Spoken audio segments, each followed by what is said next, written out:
നവരാത്രിക്കാലം വിശേഷിച്ചും വ്രതശുദ്ധിയുടെ പൂജയുടെ സമയമാണല്ലോ.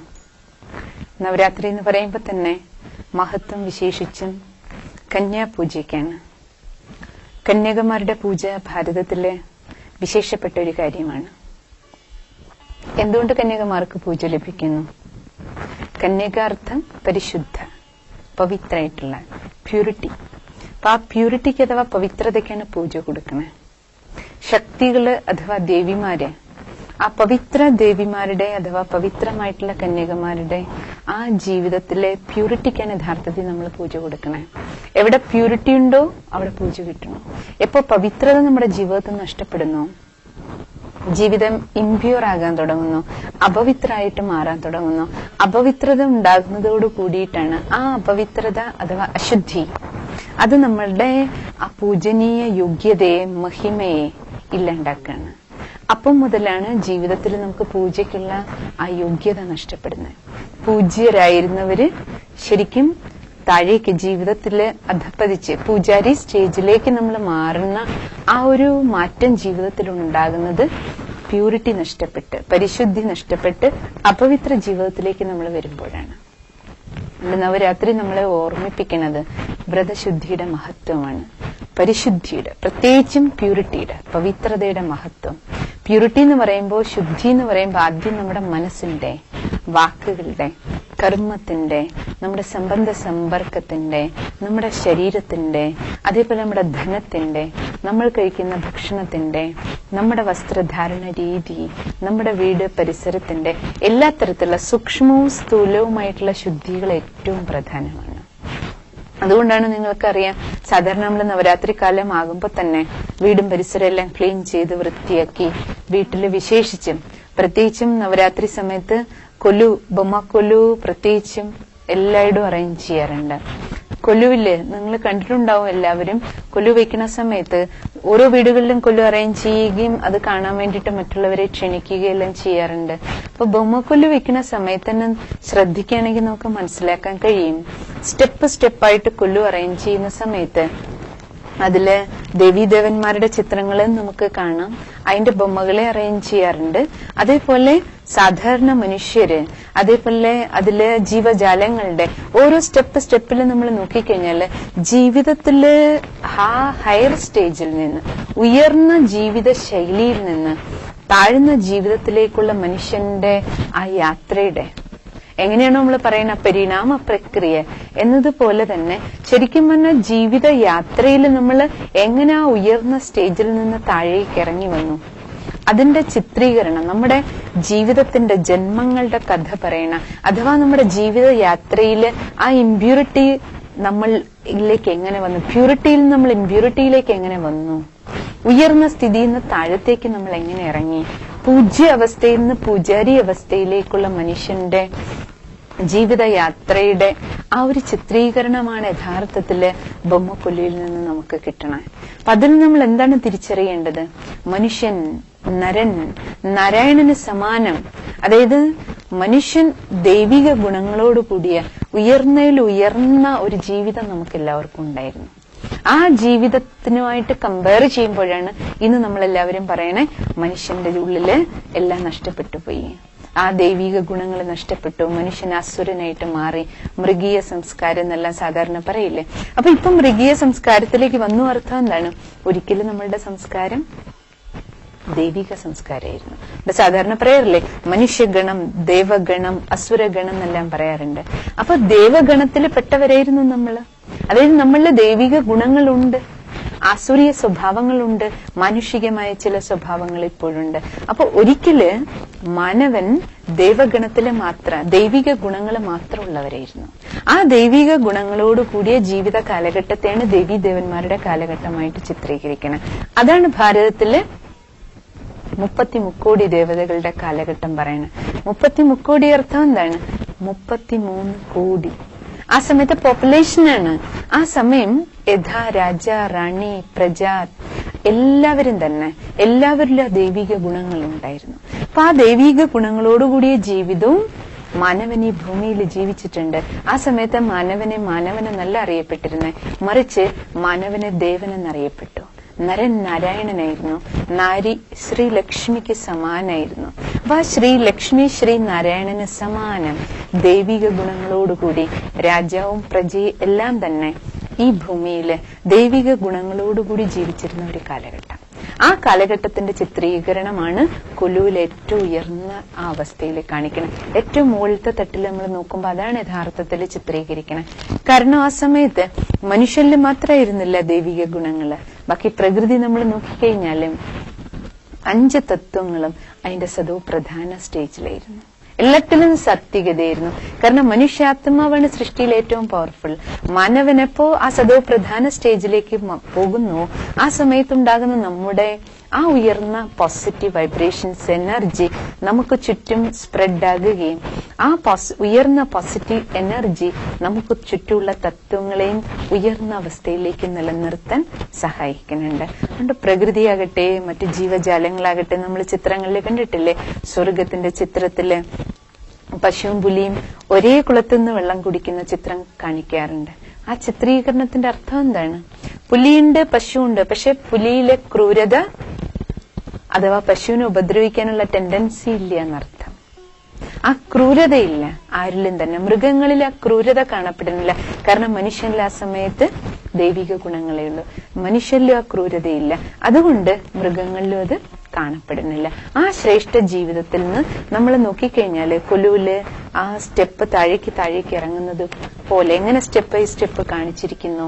നമ്മുടെയും ജീവിതത്തിന്റെ സ്റ്റെപ്പ് ബൈ സ്റ്റെപ്പ് പുനർജന്മങ്ങൾ എടുത്ത് ആത്മാവ് ശരീരമാകുന്ന വസ്ത്രം വിട്ട് അടുത്ത വസ്ത്രത്തിലേക്ക് പോകുമ്പോ എങ്ങനെ സ്വർണം കൊണ്ട് ആഭരണം ഉണ്ടാക്കുമ്പോ അഴിച്ചുപണിഞ്ഞ് പുതിയ ആഭരണങ്ങൾ ഉണ്ടാക്കുന്ന സമയത്ത് അതിന്റെ മാറ്റ് കുറയുന്നത്, അതിന്റെ ക്യാരക്ടർ കുറയുന്നത്, വാല്യൂ കുറയുന്നത്, അതേപോലെ ജീവിതയാത്രയിലെ ആത്മാവൂർജമാണ്.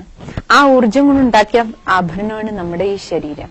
അപ്പോ ആ ദൈവ കാലഘട്ടം സത്യത്രേകദായകം എന്ന് പറയുന്ന ആ ഉയർന്ന ജീവിത നിലവാരം നമുക്കുണ്ടായിരുന്ന ആ കാലഘട്ടം താണ്ടി നമ്മൾ താഴേക്ക് വരുന്ന സമയത്ത് ഓരോ ജന്മങ്ങൾ എടുക്കുമ്പോഴും നമുക്ക് മനസ്സിലാക്കാൻ കഴിയുന്നത് ആത്മാവി ശരീരമാകുന്ന വസ്ത്രം കളഞ്ഞ് അടുത്ത വസ്ത്രത്തിലേക്ക് പോകുമ്പോൾ നമ്മുടെ ക്വാളിറ്റി ഓഫ് ലൈഫ് കുറയുകയാണ്.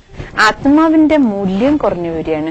കാരണം ആത്മാവിന്റെ ക്വാളിറ്റി ഗ്രേഡ് അത് കുറഞ്ഞു വരുന്നു. അർത്ഥം ഗുണങ്ങൾ നമ്മളിൽ കുറയണം. ആ ഗുണങ്ങൾ കുറയുമ്പോ നമ്മുടെ മൂല്യം എന്ന് പറയുന്നത് നമ്മളിലെ മൂല്യങ്ങളാണ്, വാല്യൂസ് ആണ്. ആ വാല്യൂസ് ഉണ്ടായിരുന്നപ്പോഴാണ് നമ്മളെ ദേവീ ദേവതകൾ എന്നറിയപ്പെട്ടിരുന്നത്. പക്ഷെ ആ വാല്യൂസ് കുറയുന്നതോടുകൂടി മനുഷ്യനായി. ഇന്ന് മനുഷ്യനാരെ അസുരൻ എന്ന് നമ്മളെ വിളിക്കണം അല്ലേ? അപ്പൊ അതിന്റെ അർത്ഥം എന്താണ്? ആ മൂല്യങ്ങൾ വളരെയധികം നമ്മളിൽ നിന്ന് നഷ്ടപ്പെട്ടു എന്ന് മാത്രമല്ല, ആസുരീയ സ്വഭാവങ്ങൾ നമ്മുടെ ഉള്ളിലേക്ക് വളരെയധികം ഉള്ളിലുണ്ട്. ഓരോരുത്തരുടെ ഉള്ളിൽ മൃഗീയ സംസ്കാരങ്ങള്, മൃഗങ്ങളെക്കാളും മോശമായ സംസ്കാരങ്ങള് ഇന്ന് മനുഷ്യന്റെ ഉള്ളിലേക്ക് കടന്നുകൂടിക്കഴിഞ്ഞു. അപ്പോ ഈ നവരാത്രി സമയത്ത് നമ്മളുടെ ഓരോരുത്തരുടെ ഉള്ളിലും നമ്മൾ ആ ഒരു ചിന്തനം, നമുക്ക് ഒരു റീതിങ്കിങ് ലൈഫിൽ ആവശ്യമാണ്. എല്ലാ വർഷവും നമ്മൾ നവരാത്രി ആഘോഷിക്കുന്നുണ്ട്. പക്ഷെ നമ്മൾ ഈ ആഘോഷം കൊണ്ട് എന്താ ഉദ്ദേശിക്കണേ? അതിലൂടെ ആയിത്തീരണം. ജീവിതത്തിൽ എന്തെങ്കിലുമൊക്കെ മാറ്റം നമുക്ക് കൊണ്ടുവരണം. അതാണ് ആഘോഷിക്കുക എന്ന് പറഞ്ഞാൽ അർത്ഥം. അതാണ് ജീവിതത്തിൽ പരിവർത്തനം കൊണ്ടുവരിക. അപ്പൊ ഓരോരോ ഉത്സവങ്ങൾ മാസത്തിൽ അല്ലെങ്കിൽ വർഷങ്ങൾ കൂടുമ്പോ ഒരു ഫിക്സ് ആയിട്ടുള്ള ഡേറ്റിലെ ഉത്സവം വരണു, അല്ലെങ്കിൽ നമുക്ക് ഹോളിഡേ കിട്ടണു, നമ്മൾ ആഘോഷം നടത്തണു. പക്ഷെ ഇതിന്റെ എല്ലാം പിന്നിൽ ചില അർത്ഥങ്ങളുണ്ട്. ആ ആഘോഷം നമുക്കായിത്തീരാനാണ്, ജീവിതത്തില് പരിവർത്തനം കൊണ്ടുവരാനുള്ളതാണ്. അതുകൊണ്ട് നവരാത്രി നമുക്ക് നൽകുന്ന സന്ദേശം എന്താണ്? ഏറ്റവും ഫസ്റ്റിൽ നമ്മൾ മനസ്സിലാക്കേണ്ട പ്യൂരിറ്റിയുടെ മഹത്വമാണ്. നവരാത്രിയിലെ 9 ദിവസങ്ങളിൽ മാത്രം വ്രതം അനുഷ്ഠിക്കുക എന്നുള്ളതല്ല. എപ്പോ ജീവിതത്തിൽ വ്രതം അനുഷ്ഠിക്കുന്നോ, ശുദ്ധിയുണ്ടോ, അപ്പോഴേ നമുക്ക് ജീവിതത്തിന് വാല്യൂ ഉള്ളൂ, പൂജ കിട്ടുള്ളൂ. അപ്പൊ ആ പൂജയ്ക്ക് യോഗ്യതയുള്ളവരായിട്ട് നമുക്ക് മാറണം. മറ്റൊന്ന്, നമ്മുടെ ഓരോരുത്തരുടെ ഉള്ളില് ഏതെല്ലാം ആസുരീയ സ്വഭാവ സംസ്കാരങ്ങൾ ഇപ്പോ കടന്നുകൂടിപ്പോയോ അതിനെ നമുക്ക് ക്ലീൻ ചെയ്യണം. നവരാത്രിക്ക് നമുക്ക് വീട് മാത്രം ക്ലീൻ ചെയ്ത് അലങ്കരിച്ചാൽ പോരാ. നമ്മളുടെ ഈ വീട് ആത്മാവിന്റെ വീടാണ്. ഈ ശരീരം, ഈ ശരീരത്തിന്റെ ശുദ്ധി, അതിനോടൊപ്പം തന്നെ ആത്മാവിന്റെ ശുദ്ധി, മനസ്സിന്റെ ക്ലീനിങ്, ചിന്തനങ്ങളുടെ ക്ലീനിങ്, ഈ ശരീരത്തിന്റെ ശുദ്ധിക്കൊപ്പം തന്നെ നമ്മുടെ ഈ ശരീരവുമായി ബന്ധപ്പെട്ട് നേരത്തെ നമ്മൾ പറഞ്ഞല്ലോ, അനേക ശുദ്ധികൾ നമുക്ക് ആവശ്യമുണ്ട്. ശരീരവും മനസ്സും. ശരീരത്തിന്റെ സ്ഥൂല ശുദ്ധി, മനസ്സിന്റേത് സൂക്ഷ്മമാണ്. ചിന്തകളുടെ ശുദ്ധി, വാക്കുകളുടെ ശുദ്ധി, കർമ്മത്തിന്റെ ശുദ്ധി, അന്നത്തിന്റെ ശുദ്ധി, ഇങ്ങനെ ജീവിതത്തിന്റെ ടോട്ടൽ പ്യൂരിഫിക്കേഷൻ. അത് കേവലം 9 ദിവസം മാത്രം ചെയ്യാനുള്ളതല്ല. യഥാർത്ഥത്തില് ആ 9 ദിവസം ശുദ്ധി പാലിച്ച് ജീവിക്കുമ്പോൾ നമുക്കതിന്റെ ബെനിഫിറ്റ് അനുഭവിക്കാൻ പറ്റുന്നുണ്ട്. അതിന്റെ പ്രാപ്തിയാണ് സുഖം, സന്തോഷം. അപ്പൊ അതേപോലെ ജീവിതത്തിൽ എന്നും നമ്മൾ ശുദ്ധി പാലിക്കുകയാണെങ്കിൽ, എല്ലാ ദിവസവും നമ്മളിൽ ആ ശുദ്ധി ഉണ്ടെങ്കിൽ, എല്ലാ ദിവസവും അതിന്റെ റിട്ടേൺ ആയിട്ട് നമുക്ക് സുഖവും ശാന്തിയും സന്തോഷവും ജീവിതത്തിൽ അനുഭവിക്കാൻ കഴിയും. ഈ നവരാത്രിക്ക് നമ്മൾ ഓരോരുത്തരും നമ്മുടെ ഉള്ളിൽ അങ്ങനെ ഒരു സങ്കല്പം, അങ്ങനെ ഒരു ദൃഢസങ്കല്പം നമ്മൾ കൊണ്ടുവരണം. എനിക്ക് എന്റെ ജീവിതത്തില് മനസ്സ വാച കർമ്മണ ഉള്ള ശുദ്ധി കൊണ്ടുവരണം. അതിനാകട്ടെ നമ്മുടെ ഈ നവരാത്രിയുടെ ആദ്യ സങ്കല്പം. അതിനാല് നവരാത്രി ആഘോഷിക്കുന്ന സമയത്ത് നമ്മുടെ ഓരോരുത്തരുടെ ഉള്ളില് ഈ സ്മൃതി ഉണരണം. ഈ ആഘോഷം കൊണ്ട് എന്നില് എന്ത് പരിവർത്തനം, എന്ത് മാറ്റമാണ് ഉണ്ടായത്. എന്നാൽ സാധാരണഗതിയിൽ നിങ്ങൾ ശ്രദ്ധിച്ചിട്ടുണ്ടാവും, ഓരോ വീടുകളിലും കൊല്ലു അറേഞ്ച് ചെയ്യുന്നതിനോടൊപ്പം തന്നെ അങ്ങോട്ടും ഇങ്ങോട്ടും കൊല്ലു കാണാൻ വേണ്ടിയിട്ട് ക്ഷണിക്കുകയും ചെയ്യും. ഓരോ വീടുകളിലും പോകും. കൊല്ലു അറേഞ്ച് ചെയ്യുന്നതിലെ ഒരു മത്സരമാണ് എല്ലാവർക്കും. ഏറ്റവും നന്നായിട്ട് ആര് അറേഞ്ച് ചെയ്യുന്നു, പിന്നെ അത് കാണാൻ വേണ്ടിയിട്ടും അങ്ങോട്ടും ഇങ്ങോട്ടും പോകാറുണ്ട് അല്ലെ. അപ്പോ അതിൽ നമ്മൾ എന്താ മനസ്സിലാക്കേണ്ടേ? നമ്മള് സ്റ്റാൻഡിൽ കൊല്ലു അറേഞ്ച് ചെയ്ത് വെക്കണു. അവയിലെല്ലാം നമ്മൾ യൂസ് ചെയ്യുന്നത് ബൊമ്മകളെയാണ്. പക്ഷെ ആ ബൊമ്മകളെല്ലാം ജീവിച്ചിരിക്കുന്നവരുടെ ഓർമ്മയ്ക്ക് വേണ്ടിയിട്ട്, അതിന്റെ തന്നെ ഓർമ്മ ചിഹ്നമായിട്ടാണ് നമ്മൾ ഇതെല്ലാം വെക്കുന്നത്. അതിന്റെ അർത്ഥം എന്താണ്? ഈ കൊല്ലു എന്ന് പറയുന്ന വെറും പാവകളല്ല, മറിച്ച് മനുഷ്യരായിരുന്നു. ദൈവിക ഗുണങ്ങൾ, നന്മകൾ നിറഞ്ഞ് ജീവിച്ചതും മനുഷ്യരാണ്. അതേപോലെ ഇന്ന് നന്മകൾ അറ്റവരായിട്ട് മാറിയിരിക്കുന്നതും മനുഷ്യരാണ്. അപ്പൊ അതുകൊണ്ട് യഥാർത്ഥത്തില് ആ ബൊമ്മകളെ അറേഞ്ച് ചെയ്ത് നമ്മൾ ഇത്രയും ഭംഗിയാക്കി വെക്കുന്നുണ്ട്. അപ്പൊ യഥാർത്ഥത്തില് അറേഞ്ച് ചെയ്യപ്പെടേണ്ട, ഡെക്കറേറ്റഡ് ചെയ്യേണ്ട ഒരു യഥാർത്ഥത്തിൽ മനുഷ്യക്കോലങ്ങളെ തന്നെയല്ലേ. ഇന്ന് നമ്മൾ മനുഷ്യക്കോലങ്ങളെന്നാ പറയുക അല്ലെ മനുഷ്യന്. കാരണം എന്താണ്? നമ്മളിലെ ക്വാളിറ്റീസ് കുറഞ്ഞു, ആ ദൈവിക ഗുണങ്ങൾ നമുക്ക് നഷ്ടപ്പെട്ടു. അപ്പൊ നമുക്ക് ഓരോരുത്തരുടെ ഉള്ളില്, അതായത് ഓരോ വീടുകളിലും താമസിക്കുന്ന വ്യക്തികളുടെ ഉള്ളിലേക്ക് നന്മകൾ വരണം. നമ്മൾ ഓരോരുത്തരും നന്മകളിൽ നിറഞ്ഞവരായിട്ട് മാറണം. നന്മ നിറഞ്ഞവരുടെ സമൂഹത്തെ നമുക്ക് വാർത്തെടുക്കണം. അതാണ് ആവശ്യം. നമ്മളുടെ ഓരോരുത്തരുടെ ഉള്ളിലേക്കാണ് നമുക്ക് നഷ്ടപ്പെട്ടു പോയ ദൈവിക ഗുണങ്ങളെ തിരിച്ചു കൊണ്ടുവരുന്നത്. അപ്പോഴാണ് നമ്മൾ ദർശനീയ മൂർത്തിയായിട്ട്, അതായത് മറ്റുള്ളവർക്ക് കാണാൻ യോഗ്യം. നമ്മൾ കൊല്ലു കാണാൻ എല്ലാവരെയും വിളിക്കും. യഥാർത്ഥത്തില് അത് പാവകളാണ് അറേഞ്ച് ചെയ്തിരിക്കുന്നത് നമുക്കറിയാം. പക്ഷെ ഇതെല്ലാം എന്തിനു വേണ്ടി ചെയ്യുന്നു? യഥാർത്ഥത്തിൽ നമുക്ക് അതേപോലെ മറ്റുള്ളവര് നമ്മളെ കാണാൻ, അല്ലെങ്കിൽ മറ്റുള്ളവരുമായിട്ട് നമുക്ക് ഇടപഴകാൻ, മറ്റുള്ളവർക്ക് കാണിച്ചു കൊടുക്കുന്ന തരത്തിലുള്ള ആ മനോഹാരിത, ആ ഡെക്കറേഷൻ നമ്മുടെ ഓരോരുത്തരുടെ ഉള്ളിലാണ് വരേണ്ടത്. അതെ, നമ്മുടെ സ്വഭാവത്തിലാണ് വരേണ്ടത്, നമ്മുടെ സംസ്കാരത്തിലാണ് വരേണ്ടത്. അങ്ങനെ നമ്മൾ കുടുംബങ്ങളില്, അതാണ് ഓരോ വീടുകളിലാണല്ലോ കൊല്ലു അറേഞ്ച് ചെയ്യുന്നത്. അർത്ഥം എന്താണ്? കുടുംബങ്ങളിലുള്ള ഓരോ വ്യക്തികളിലും ആ പരിവർത്തനം വരണം. ആ ദൈവിക ഗുണങ്ങളാൽ നമ്മുടെ ഓരോരുത്തരുടെയും ജീവിതം ഡെക്കറേറ്റ് ചെയ്യപ്പെടണം. നമ്മൾ ഓരോ മൂർത്തികളും ആ ഷോക്കേസിൽ വെക്കുന്ന, കൊല്ലു സ്റ്റാൻഡിൽ വെക്കുന്ന ആ ബൊമ്മകളെ തയ്യാറാക്കി വെക്കുന്നതിന്റെ സ്ഥാനത്ത് യഥാർത്ഥത്തിൽ നമ്മളിലാണ് ആ ഡെക്കറേഷൻസ് വരേണ്ടത്. ഈ നന്മകളോടുകൂടി നമ്മളാണ് ഈ ഭൂമിയിൽ ജീവിച്ചിരുന്നത്. ഇപ്പൊ നമ്മളിൽ നിന്ന് തന്നെയാണ് നഷ്ടപ്പെട്ടിരിക്കുന്നത്. അപ്പൊ വീണ്ടും നമുക്ക് തന്നെയാണ് തിരിച്ചു കൊണ്ടുവരേണ്ടത്. അപ്പൊ വീടുകളില് കുടുംബത്തിലുള്ള ഓരോരുത്തരും, അച്ഛനും അമ്മയും മക്കളും, ഹസ്ബൻഡും വൈഫും കുട്ടികളും പേരക്കുട്ടികളും എല്ലാവരും, നമുക്ക് ഓരോരുത്തർക്കും നമ്മുടെ ഉള്ളിലേക്ക് ആ നന്മകളെ കൊണ്ടുവന്ന് മറ്റുള്ളവർക്ക് ദർശനം കൊടുക്കുന്ന ദർശനീയ മൂർത്തിയായിട്ട് മാറേണ്ടത് നമ്മളാണ്. ആ മാറ്റം എനിക്ക് എന്റെ ഉള്ളിൽ കൊണ്ടുവരണം. ഇനിയൊരാൾ മാറിയാലും മാറിയില്ലെങ്കിലും ഞാൻ മാറണം. എന്നിലേക്ക് ദൈവിക ഗുണങ്ങളെ കൊണ്ടുവരണം. എന്നിൽ നിന്ന് അസൂരിയ സ്വഭാവ സംസ്കാരങ്ങളുടെ നിഗ്രഹം നടത്തണം. ഇത് നമുക്ക് ഓരോരുത്തർക്കും ഏറ്റവും ഇമ്പോർട്ടന്റ് ആയിട്ടുള്ള കാര്യമാണ് ജീവിതത്തിൽ. പക്ഷേ ഈ പരിവർത്തനം നമുക്ക് ഉണ്ടാകണമെങ്കിൽ, മാറ്റം കൊണ്ടുവരണമെങ്കിൽ അതിലെ അടിസ്ഥാനം എന്ന് പറയുന്ന അവബോധമാണ്, നോളജാണ്, വിസ്ഡം നമുക്ക് വരണം. അതിന് ആധ്യാത്മിക ജ്ഞാനം നമുക്ക് വരണം. ആത്മജ്ഞാനം സിദ്ധിക്കുമ്പോൾ മാത്രമേ നമുക്ക് ഞാൻ ആരാണ്, ഞാൻ ആരുടേതാണ്, ഞാൻ എങ്ങനെയായിരുന്നു, ഇപ്പൊ എന്തായി തീർന്നു, വീണ്ടും എനിക്ക് ആരായി മാറണം, ഈ ട്രാൻസ്ഫർമേഷൻ ജീവിതത്തിൽ ഉണ്ടാകണമെന്നുണ്ടെങ്കിൽ അതിന്റെ ആധാരം എന്ന് പറയുന്നത് അവയർനെസ് ആണ്. ആ അവയർനെസ് വ്യക്തിക്കുണ്ടാകുന്നത് ജ്ഞാനത്തിലൂടെയാണ്. സോ സ്പിരിച്വൽ നോളജ്, ആധ്യാത്മിക ജ്ഞാനം, അതും സ്വയം ഭഗവാനിൽ നിന്ന് കിട്ടുന്ന ഈശ്വരീയ ജ്ഞാനം നമ്മുടെ ഉള്ളിലേക്ക് പോകുമ്പോൾ മാത്രമേ ഈ തരത്തിലുള്ള ഒരു ട്രാൻസ്ഫോർമേഷൻ വ്യക്തികളിൽ ഉണ്ടാകില്ല. ആ ഒരു പരിവർത്തനമാണ് നമുക്ക് ഓരോരുത്തർക്ക് ആവശ്യം. അതാണ് ജ്ഞാനധനം എന്ന് പറയുന്നത്. സർവ്വധനങ്ങളിലും വെച്ചിട്ട് സർവശ്രേഷ്ഠമായ ധനം ജ്ഞാനധനമാണ്, അല്ലെ? അതുകൊണ്ട് പറയാറില്ലേ, വിദ്യാധനം സർവധനാൽ പ്രധാനം. ഏത് വിദ്യ? ആത്മവിദ്യ, ആത്മജ്ഞാനം. ഈ പുറമെ കാണുന്ന ശരീരമല്ല, ഇതിനെ പ്രവർത്തിപ്പിക്കുന്ന ചേതനയാണ് ഞാൻ, ചൈതന്യമാണ് ഞാൻ. ആ ചേതന ഈ ഭ്രൂമധ്യത്തിൽ സ്ഥിതി ചെയ്യുന്ന ഒരു ജ്യോതിയാണ്, ആത്മദീപമാണ്. ആ ആത്മാവ് നന്മകളുടെ നിറകുടമായിരുന്നു. ആത്മാവിലെ സർവ്വഗുണങ്ങളും ഉണ്ടായിരുന്നു. പക്ഷെ ഈ വേഷിട്ട് നമ്മളിലെ നന്മകൾ നഷ്ടപ്പെട്ടു. ഇപ്പൊ വീണ്ടും എനിക്ക് ആത്മാവിലേക്ക് ആ നന്മകളെ തിരിച്ചു കൊണ്ടുവരണം. അതിന് പരമാത്മാവുമായിട്ട് നമുക്ക് കണക്ഷൻ വേണം. അപ്പോൾ നമുക്ക് പരമാത്മാവിനെ തിരിച്ചറിയണം. കണക്ഷൻ എങ്ങനെയാ വെക്കുന്നത്? പ്രോപ്പർ വേ. അതാണ് രാജയോഗം. എങ്ങനെ ഭഗവാനുമായിട്ട് യോഗം വെക്കാം, ബുദ്ധിയുടെ യോഗം ഈശ്വരിൽ വെക്കാനുള്ള വിധി, അതാണ് ഭഗവാൻ പഠിപ്പിക്കുന്ന ഗീതാജ്ഞാനം മുഴുവൻ. ആത്മാവിനെ തിരിച്ചറിയാത്തടത്തോളം കാലം, സ്വയത്തെ തിരിച്ചറിയാത്തടത്തോളം കാലം നമുക്ക് ഈശ്വരനെ തിരിച്ചറിയാൻ പറ്റില്ല. ഈശ്വരനെ മനസ്സിലാക്കി യഥാർത്ഥ രൂപത്തിൽ മനസ്സിലാക്കുമ്പോഴേ ബുദ്ധിയുടെ ലിങ്ക് നമുക്ക് ഭഗവാനുമായിട്ട് കൂട്ടിച്ചേർക്കാൻ കഴിയും. ഈ ബേസിക് നോളജ് നമുക്ക് ജീവിതത്തിൽ ഉണ്ടായിരിക്കേണ്ട അടിസ്ഥാനപരമായ ജ്ഞാനം, അതാണ് സർവശ്രേഷ്ഠ ജ്ഞാനം. സാധാരണ വിശേഷിച്ച് 3 ദേവിമാർക്ക് മഹത്വമാണല്ലോ നവരാത്രി കാലത്ത്. സരസ്വതി ദേവിക്കും, ശ്രീലക്ഷ്മി ദേവിക്കും, അതേപോലെ ദുർഗാദേവിക്കും.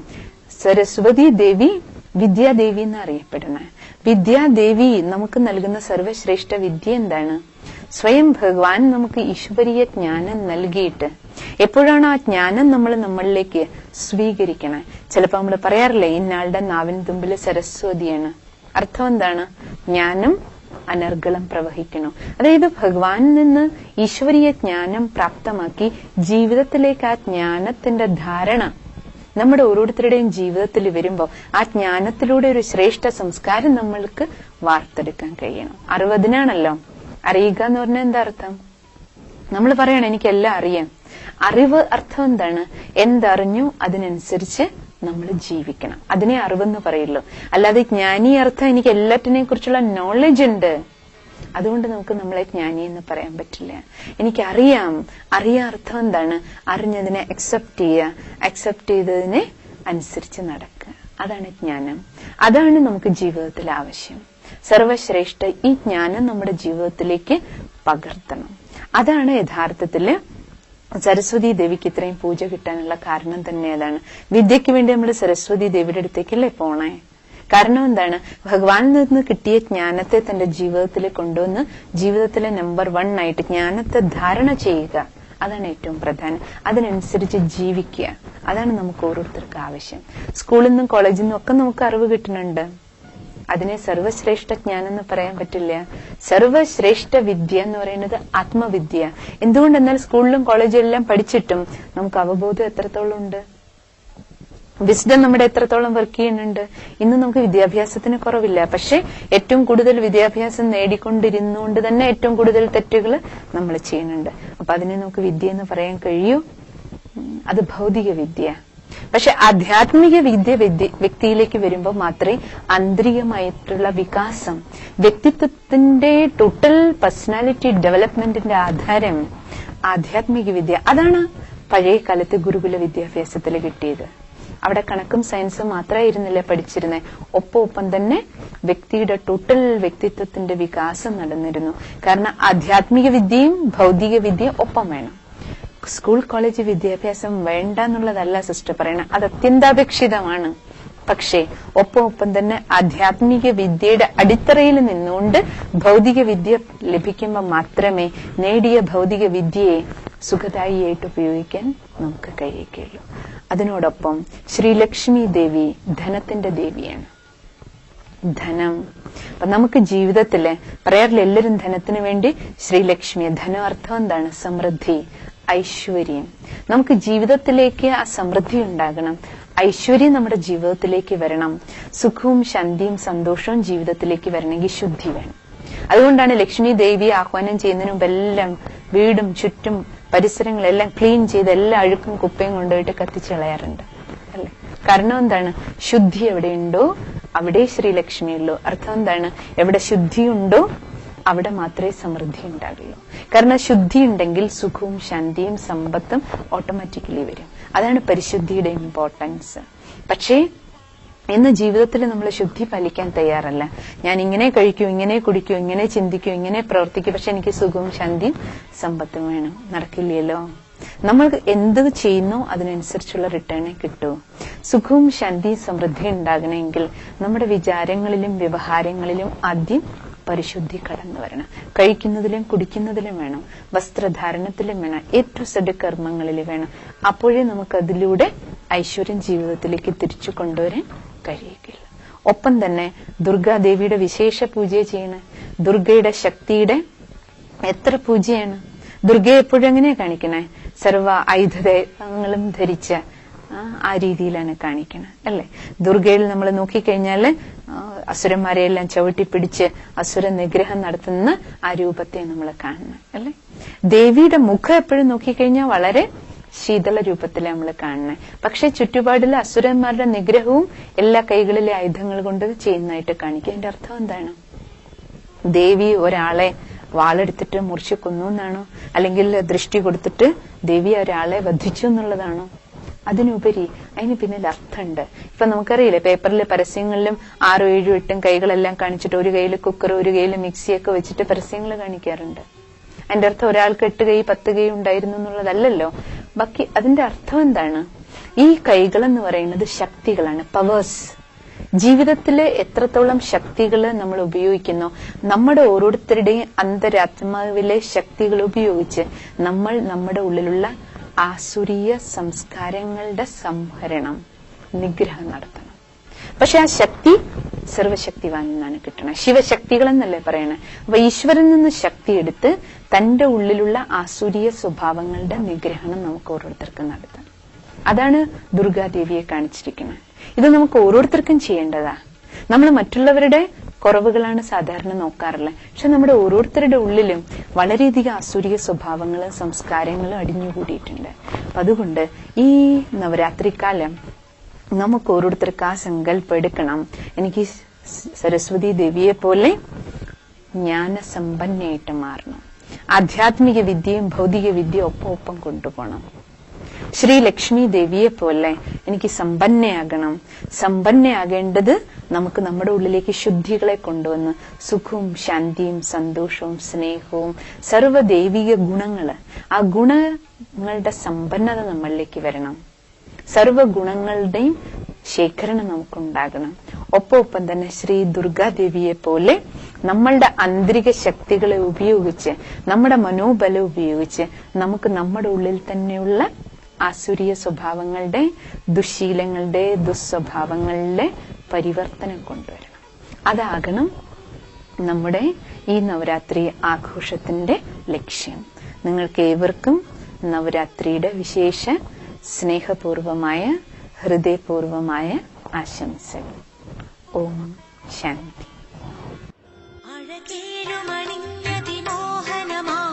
ശാന്ത നിശബ്ദമുഖാംബുജവും അമൃതേന്ദുവഴിഞ്ഞൊഴുകീടിന സുന്ദര കാന്തിയിടുന്നൊരു സുസ്മിതവും മണിനൂപുര കങ്കണഹാര വിരാജിതയായി വിളങ്ങിടും അംബികയാ ആറ്റുകാലിലമർന്നിടും അമ്മേ നിൻ ശരണം ശരണം ശരണം.